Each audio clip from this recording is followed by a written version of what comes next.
Nama Tuhan Yesus kami berdoa dan mengucap syukur. Kita sama-sama katakan Amin. amin. Amin. Amin. Amin. Amin. Amin. Amin. Silakan duduk. Shalom. Shalom.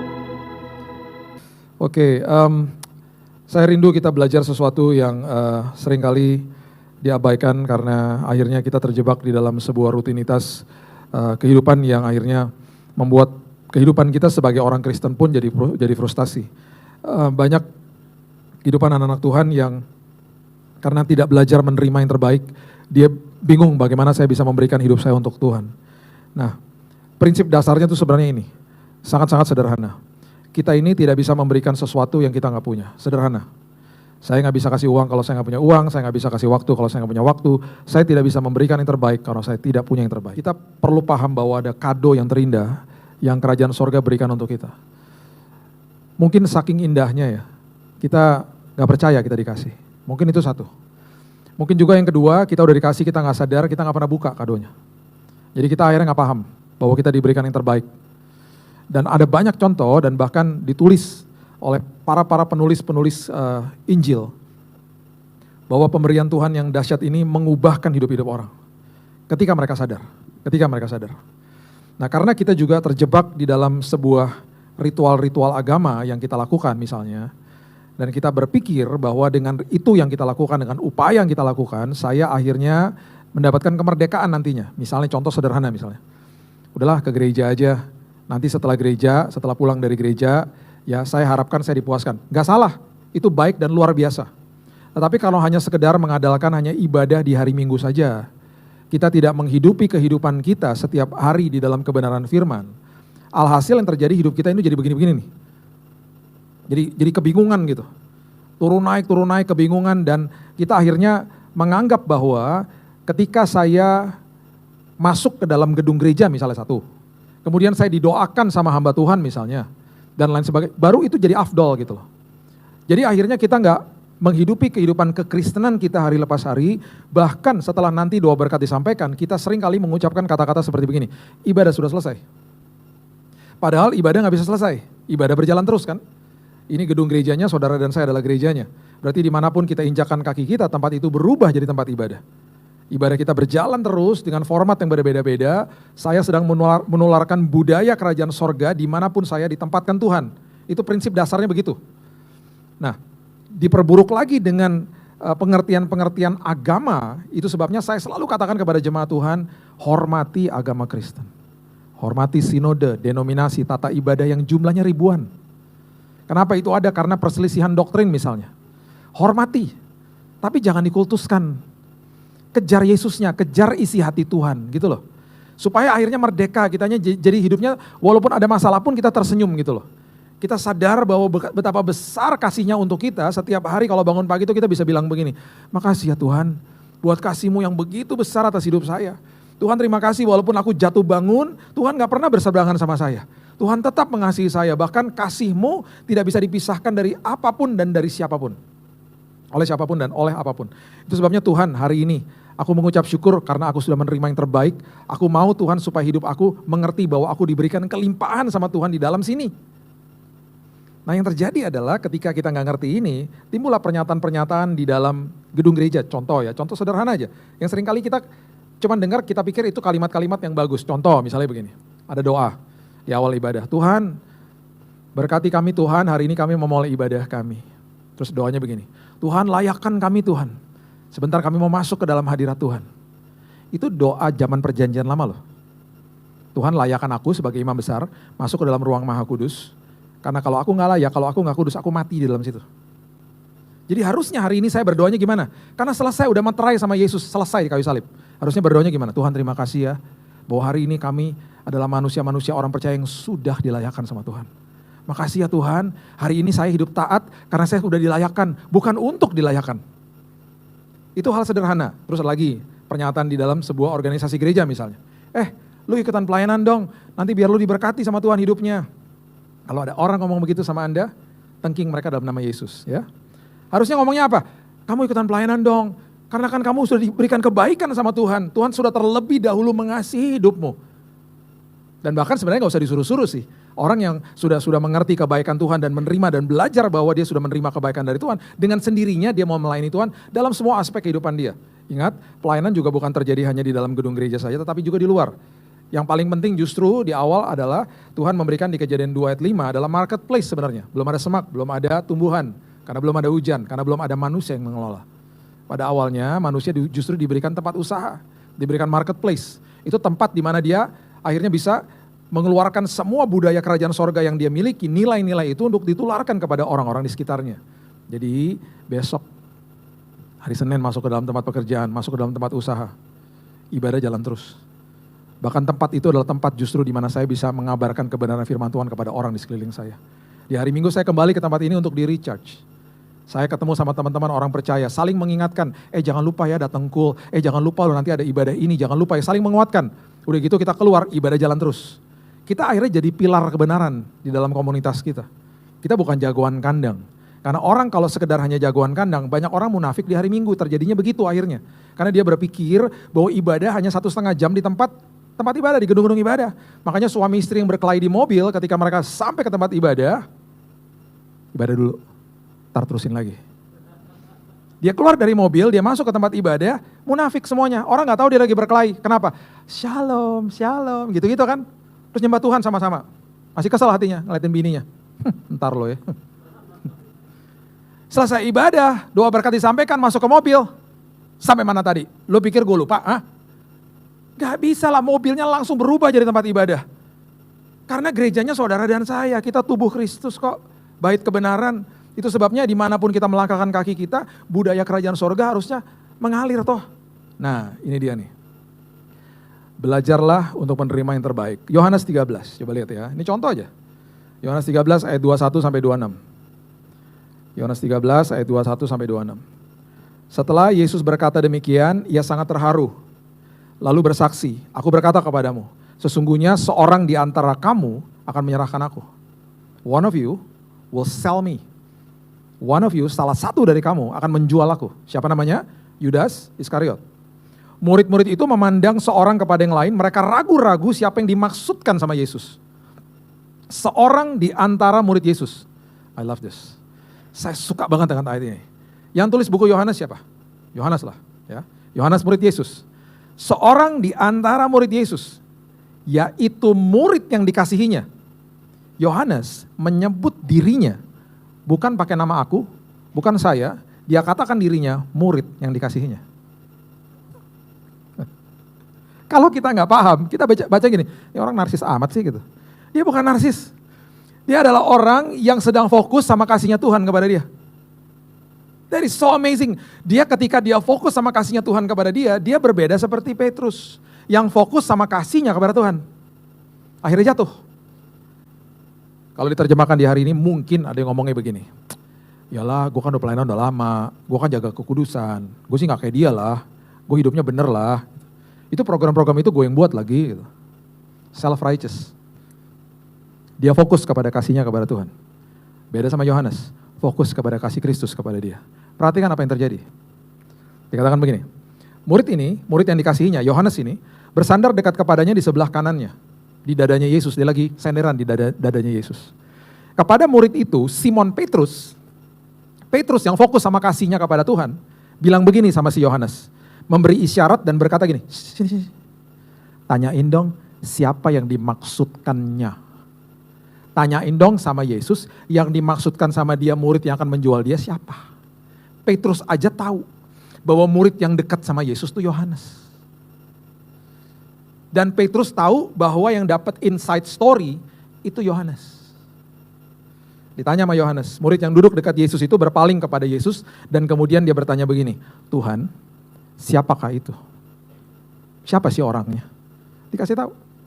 Satu-satunya murid yang dapat bocoran bahwa temannya, salah satu temannya akan menjual Yesus. Itu hanya Yohanes. Yesus bilang begini, dialah itu yang kepadanya aku akan memberikan roti sesudah aku mencelupkannya. Oke, gak berhenti sampai di sini loh Bapak Ibu. Waktu Yohanes belajar menerima terbaik daripada Yesus. Yesus belum mati di kayu salib. Dia selalu sebut dirinya itu adalah murid yang dikasihinya.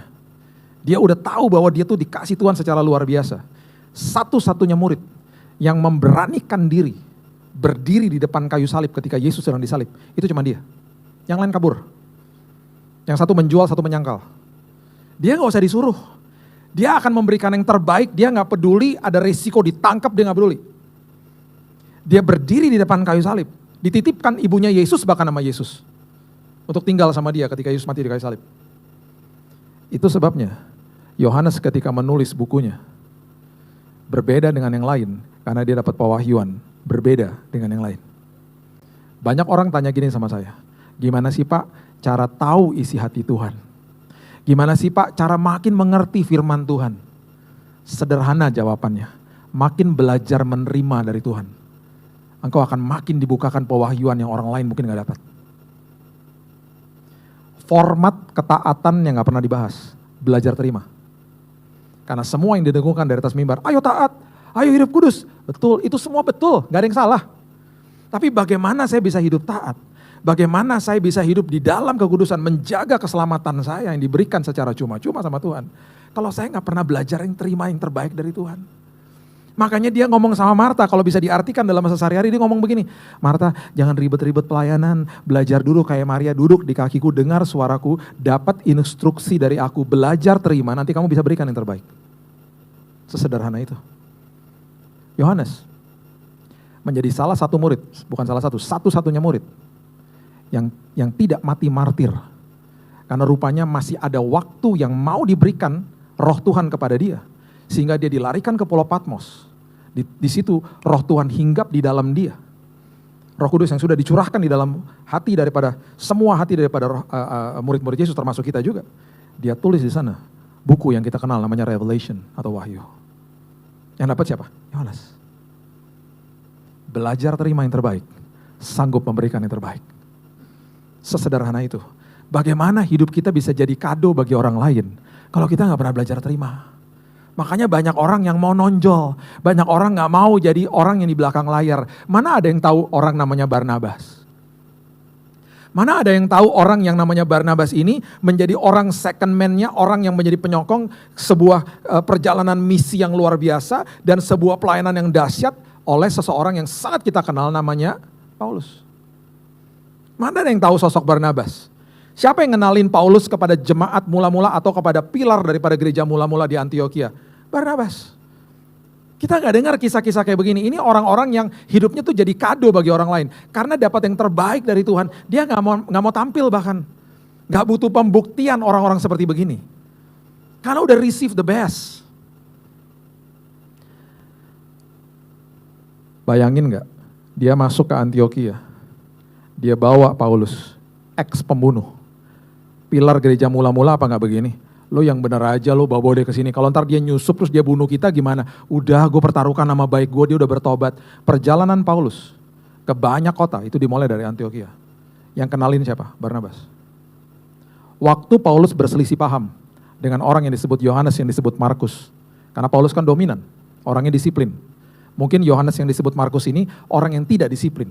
Dimarahin sama dia, berselisih paham. Barnabas step in, dia bilang gini, udah kus ini kus. Lu ikut aja sama gue pulang ke kampung gue. Dia pulang ke Siprus. Di pinggir laut mungkin dia ngasih tahu sama si Yohanes yang disebut Markus itu. Lu sabar-sabarlah jadi orang, pemimpin kita kan memang orangnya agak dominan gitu. Selagi mereka berdua, Paulus jalan sama siapa? Partner barunya, Silas. Kalau kita baca kisah-kisah selanjutnya, mereka berempat balik lagi. Pembawa damai, gak pernah dibahas. Orang yang ada di belakang layar. Orang yang belajar terima yang terbaik untuk memberikan yang terbaik. Saya kenal dengan seorang pendeta yang sudah almarhum di Jakarta. Jemaatnya 2000. Semuanya di bawah jalan atau di bawah tanah lah dalam tanda kutip ya. Karena ada 20 lokasi, per lokasi 100 orang. Lokasinya tahu di mana? Di bawah kolong jembatan, di pinggir rel kereta, di pinggir tempat pembuangan sampah, ya, di tempat kumuh, itu adalah tempat-tempat ibadahnya dia. Dia sering menyamar jadi orang pemulung, dan dia menginjil dengan pemulung-pemulung dengan cara seperti itu. Dia kasih hasil mulungnya kepada mereka. Dia jadi kado bagi mereka hidupnya. Orang tahu dia, gak ada yang tahu. Jemaatnya ketika udah mulai lebih dari 2000, dia salurkan ke gereja-gereja lokal. Dia gak ngambilin jemaat orang. Dia betul-betul menuai jiwa di pinggir jalan. Dia nggak berani schedulein pendeta khotbah di tempatnya. Karena tempatnya bagi dia tuh nggak layak. Yayasan kita bantu dia. Beliau sudah almarhum. Saya kalau datang ke sana, kalau khotbah di pinggir rel kereta, itu bawa baju sampai 3, karena pasti keringetan. Kalau keretanya lewat, nggak ada mic. Jadi saya diem dulu, tungguin keretanya selesai lewat, baru ngomong lagi. Gitarnya senarnya cuma 3, yang main gitar berdarah tangannya, karena cuma 3 senarnya. Mainnya nafsu lagi, akan diberat-berat abis itu. Itu kondisi dia. Lagi khotbah di sebuah tempat kumuh, tiba-tiba, kenapa kaki gue dingin ya? Ya air pasang, naik airnya, dekat laut soalnya. Mereka tenang aja, bau mereka tenang aja. Ini udah biasa Pak, Bu, ya biasa lah Pak, kayak begini kalau jam segini air pasang Pak gitu. Kenapa kasih tahu gitu gue gak pakai sepatu tadi kesini. Atau gak pakai sepatu tahan air gitu. Itu udah biasa. Saya ajak teman ke sana, gak mau lagi lah datang. Masuk ke tempat-tempat mereka harus naik motor, jangan jalan kaki ke gang-gang kecil. Wakil gembalanya dia, pertama kali waktu lagi diinjilin sama dia pendetanya dibuang ke Kali Ciliwung. Setelah dibuang ke Kali Ciliwung jadi wakil gembala. Makanya kalau ada yang pernah dibuang ke kali, tenang aja. Pasti yang ngebuang jadi percaya Yesus. Dahsyat kan Tuhan? Jadi kado bagi orang lain. Namanya ketahuan, ada punya IG. Orang pada tahu sosial media, gak ada yang tahu. Gak punya gitu-gituan. Memberikan yang terbaik, karena sudah terima yang terbaik. Coba lihat Matius. Matius pasal yang ke-9 ayat 9 dan 10. Matius pasal yang ke-9 ayat 9 dan 10. Setelah Yesus pergi dari situ, ia melihat seorang yang bernama Matius duduk di rumah cukai. Lalu ia berkata kepadanya, "Follow me, ikut aku."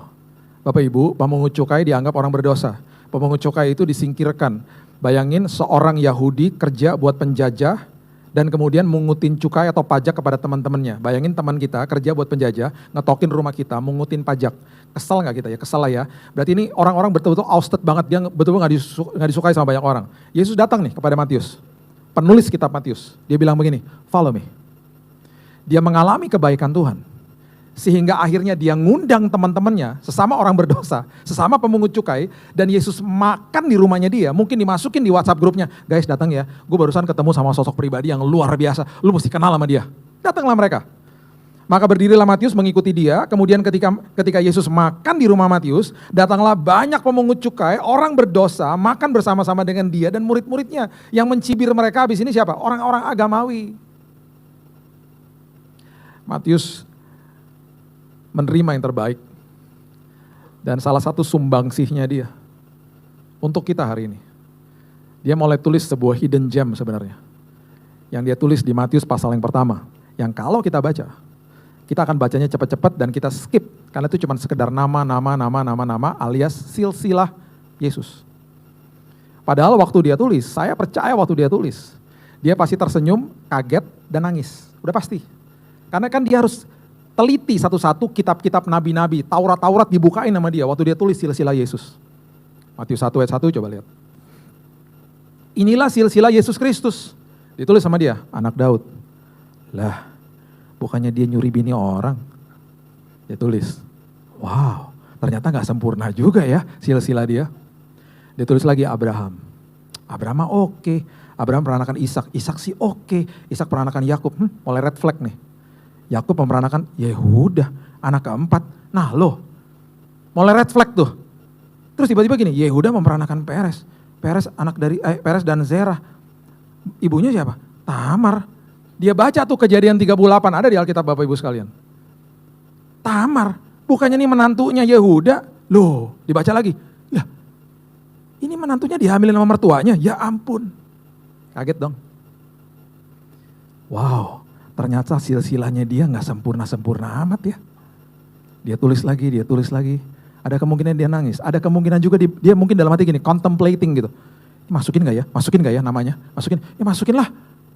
Orang gue jadi terima sama dia, apalagi orang-orang ini ya udah terjadi lagi dari dulu. Berarti kan ini sudah rencana Tuhan. Tiba-tiba dia tulis namanya yang keluar tiba-tiba nama Ruth. Dia makin terkaget-kaget lagi. Ini kan bukan orang Yahudi. Ini kan orang Moab. Kok bisa ya? Gitu. Dia tulis lagi. Dan dia pasti terkaget-kaget ketika namanya Rahab keluar. Karena nama ini adalah prostitusi dari Yeriko.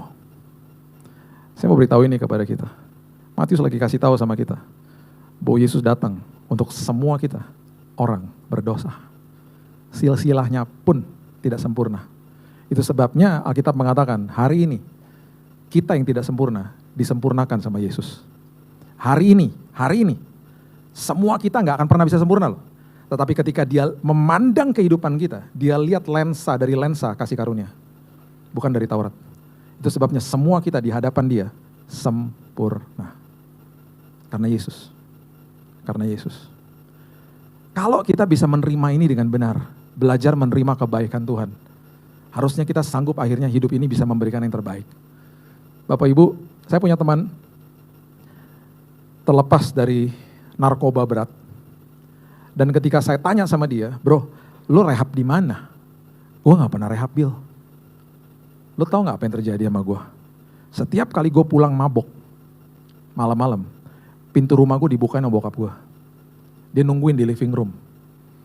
Dan setiap kali gue pulang, dan gue akan istilahnya dia jackpot muntah gitu ya. Karena dia mabok.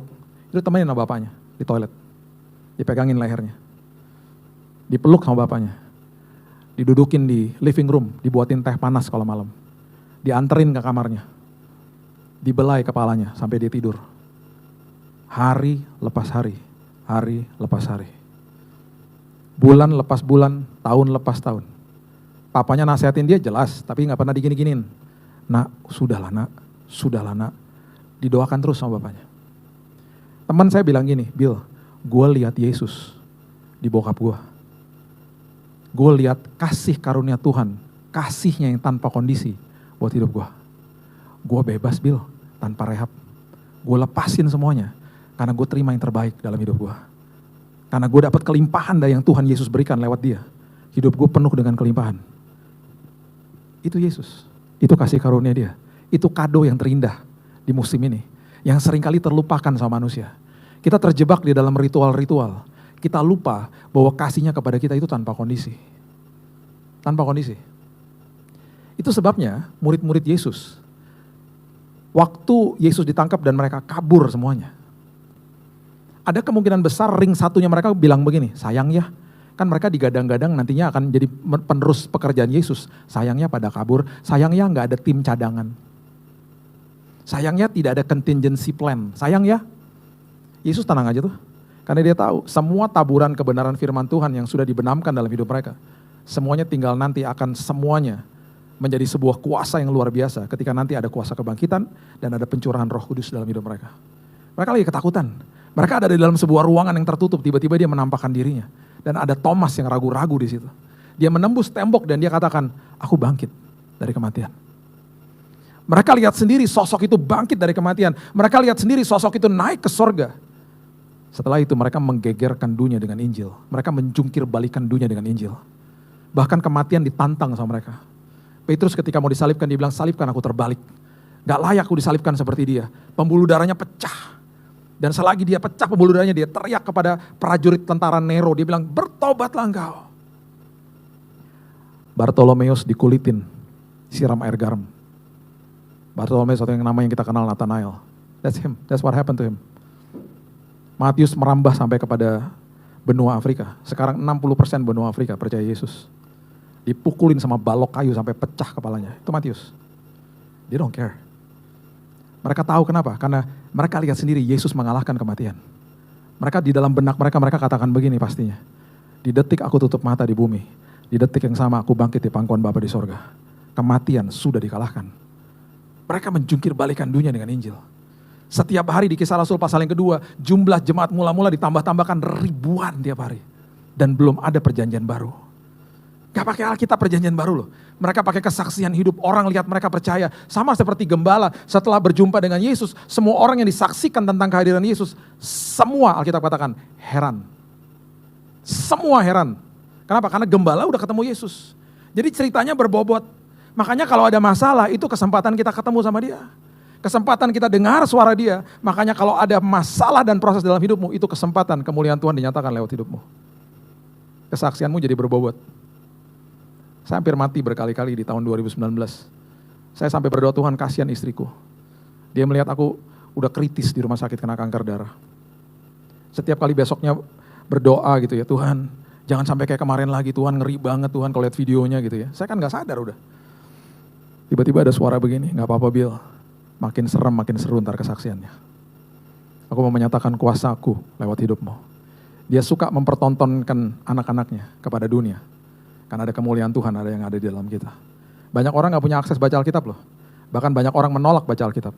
Tetapi mereka tidak bisa menghindar untuk membaca Alkitab lewat tindakan-tindakan kita. Lewat perkataan yang kita katakan di tengah-tengah dunia yang gelap ini. Bapak Ibu, masuk ke dalam musim yang indah ini, terimalah kado yang terbaik dari Tuhan. Dia sangat mengasihi kita. Dan dia selalu katakan, aku gak pernah berseberangan dengan kamu. Saya tutup dengan kisah ini. Kalau ada orang yang mengatakan begini, oh kalau gitu kasih karunia tiket buat dosa dong Pak. Oke. Kita tahu di Jakarta ini ada jutaan motor. Bahkan kalau menurut data 18 juta motor di Jabodetabek. Dan motor-motor di Jakarta Jabodetabek ini mengerikan. Jadi saya bilang gini sama anak saya, Keaton, kamu kalau naik mobil ke sekolah, kamu naik mobil pribadi, kamu naik taksi, kamu naik apapun lah bentuk mobil. Kalau kamu buka mobil dimanapun kamu berada, selalu lihat ke belakang ya nak, karena motor seliweran di mana-mana. Bisa bahaya juga buat dia, bahaya juga buat kamu nantinya. Satu hari saya nggak di rumah, saya ada pelayanan maksudnya. Teman saya ini Yosi bilang, gua anterin deh si Keaton ke sekolah. Dianterin ke sekolah, dan siang-siang saya ketemu sama dia katakan mobil lo penyok tuh. Kenapa? Tadi pagi dia buka pintu, dia lupa lihat ke belakang, tabrak motor.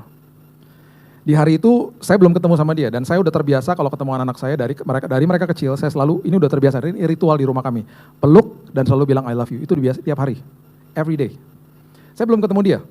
Saya pulang sore, pintu kamar saya ketok, udah menjelang malam, saya belum ketemu dia. Dia buka pintu kamar, saya peluk dia, seperti biasa. Hey Kay, how are you? I miss you, I haven't seen you all day gitu. I love you gitu ya, udah. Dia lupa mungkin tentang kejadian tadi pagi, saya mulai ngomong gini, are you okay? Kamu gak apa-apa kan? Kenapa Dad? Aku dengar, kamu ketabrak motor. Bukan aku Dad, terus mulai setengah-setengah nangis. Yang ketabrak mobilnya. Saya dalam hati gini, gue juga tahu yang ketabrak mobilnya. Tapi saya mau kasih tahu sama dia, kamu lebih penting daripada mobilnya. Saya gak mau gini, lihat tuh mobilnya. Saya gak mau. Dia lebih penting bagi saya, buat saya. Are you okay? Kamu ikutan ketabrak kak? Aku gak apa-apa Dad, I'm okay. Mobilnya ketabrak, mobilnya penyok, I know. Terus dia bilang, aku minta maaf ya Dad, I'm so sorry, aku minta maaf. Dia bilang, it's okay. Saya peluk dia. Di dalam pelukan saya bisikin dia, Dek, lain kali hati-hati ya Dek. That's it. Ya. Sekarang saya mau tanya sama Bapak Ibu. Berikutnya dia buka pintu mobil, dia akan ingat sama saya tuh. Dia akan ingat dan dia akan hati-hati. Bukan karena dia ketakutan sama saya. Akibat saya gini-giniin dia. Tapi dia buka pintu, dia akan hati-hati. Karena dia hormat sama orang tuanya. Karena dia diberikan kasih yang tanpa kondisi kepada hidupnya. Itu kasih karunia. Jadi kalau ada orang bilang begini, oh berarti kasih karunia tiket buat dosa. Berarti kamu belum ngalamin kasih karunia. Kalau kamu ngalamin kebaikan Tuhan, kamu pasti hati-hati hidupmu. Karena takut sama Tuhan, itu adalah hormat sama Tuhan. Bukan ketakutan sama Tuhan. Karena Tuhan kita adalah Tuhan yang sangat-sangat indah buat hidup kita. Gak pernah berseberangan sama kita. Terimalah kado yang terbaik supaya hidup kita jadi kado bagi orang lain. Amin. Berikan tepuk tangan kita untuk Tuhan kita.